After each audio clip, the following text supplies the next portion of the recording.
भाजपचे सर्व आमदार आज राष्ट्रीय स्वयंसेवक संघाच्या डॉक्टर हेडगेवार स्मृती भवन परिसराला भेट देणार। संघाच्या पदाधिकाऱ्यांकडून भाजप आमदारांना मार्गदर्शन केलं जाणार। राष्ट्रीय स्वयंसेवक संघाच्या रेशीम बागेतील हेडगेवार स्मृती मंदिरात महायुतीच्या आमदारांचं बौद्धिक। अजित पवार आणि त्यांच्या पक्षाचे आमदार जाणार की नाही याकडे लक्ष।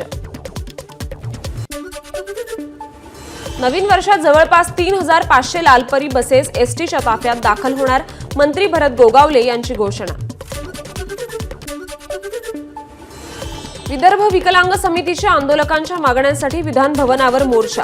2 दिवसांपूर्वीही विकलांगांनी विधान भवनावर मोर्चा काढला होता, मात्र तेव्हा एकनाथ शिंदेंची भेट होऊ शकली नव्हती। अखेर काल दिली शिंदेंनी भेटीची वेळ। तुळजापुरात गुणरत्न सदावर्तेंविरोधात मराठा समाजाचे कार्यकर्ते आक्रमक। सदावर्ते तुळजाभवानीच्या दर्शनासाठी जात असताना मराठा कार्यकर्त्यांकडून अबीर फेकण्याचा प्रयत्न। सदावर्ते सतत मराठा समाजाविषयी बेताल वक्तव्य करत असल्याचा आरोप। राज्याचे माजी गृहमंत्री डॉक्टर रणजित पाटील यांचे वडील आणि माजी आमदार विठ्ठलराव पाटील यांचं वृद्धापकाळानं निधन। ते 90 वर्षांचे होते। अकोल्यातील उमरी स्मशानभूमीत त्यांच्यावर अंत्यसंस्कार झाले। शेतकऱ्यांवर पवनचक्की मालकांकडून पोलीस बाउन्सरतर्फे होणारी गुंडागर्दी थांबवा। आमदार कैलास पाटील यांची विधानसभेत मागणी। सरपंच संतोष देशमुख हत्या प्रकरणातील आरोपींना अटक करा अशा घोषणा देत आष्टी शहरातून नागरिकांनी कॅन्डल मार्च काढला।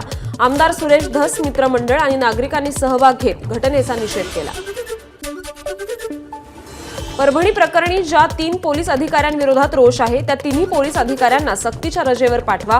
परभणीत राज्य अनुसूचित जाती जमाती आयोगाचे उपाध्यक्ष ॲडव्होकेट धर्मपाल मेश्राम यांचे पोलिसांना आदेश।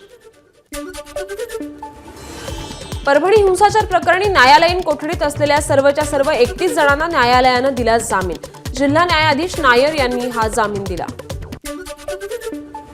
परभणी घटनेच्या निषेधार्थ वाशिमच्या रिसोड शहरात बंद। पोलिसांनी केलेले खोटे गुन्हे मागे घ्यावेत आणि सोमनाथ सूर्यवंशी यांच्या मारेकऱ्यांना शिक्षा व्हावी या मागण्यांसाठी बाजारपेठा कडकडीत बंद।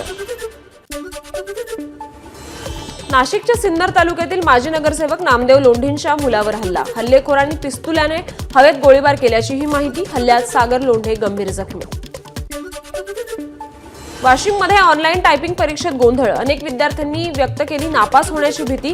राज्यात GSS TBC कॉम्प्युटर मराठी टायपिंगची परीक्षा घेतली जात आहे। यवतमाळमध्ये जनसंघर्ष अर्बन निधी बँकेच्या अध्यक्षासह 7 संचालकांवर पोलिसात गुन्हे दाखल। 44 कोटी रुपयांची अफरातफर केल्याचा ठेवीदारांचा आरोप। जळगावमधील पाचोरा शहरात कृषी केंद्राला आग। आगीत कृषी केंद्राचं लाखो रुपयांचं नुकसान। आगीचं कारण अद्याप अस्पष्ट, परंतु शॉर्ट सर्किटमुळे आग लागली असावी असा प्राथमिक अंदाज।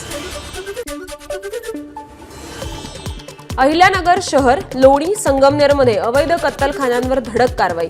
गेल्या 15 दिवसात तब्बल 13 टन गोमांसासह 110 जनावरांची सुटका। यामध्ये आतापर्यंत 12 गुन्हे दाखल। अवैध वाळू उपसा करणाऱ्या माफियांकडून तलाठी मंडळ अधिकाऱ्यांना मारहाण। कळमनुरी पोलीस स्टेशनमध्ये 7 जणांविरोधात गुन्हा दाखल। जळगावात नियमांचं पालन न करणाऱ्या 250 रिक्षांवर कारवाई। परमिट नसणाऱ्या, ड्रेस कोड न वापरणाऱ्या आणि वाहतूक नियमांचं पालन न करणाऱ्या रिक्षांवर कारवाई। नांदेडमध्ये ग्रामीण भागाचा परवाना असताना शहरात ऑटो चालवणाऱ्यांवर कारवाई। 200 ऑटो चालकांवर पोलिसांची कारवाई। जालन्यात गर्भनिदान करणारी अवैध सोनोग्राफी मशीन विक्री करणारी टोळी जेरबंद। सोनोग्राफी मशीनसह मुद्देमाल जप्त। जालना पोलीस ठाण्यात गुन्हा दाखल।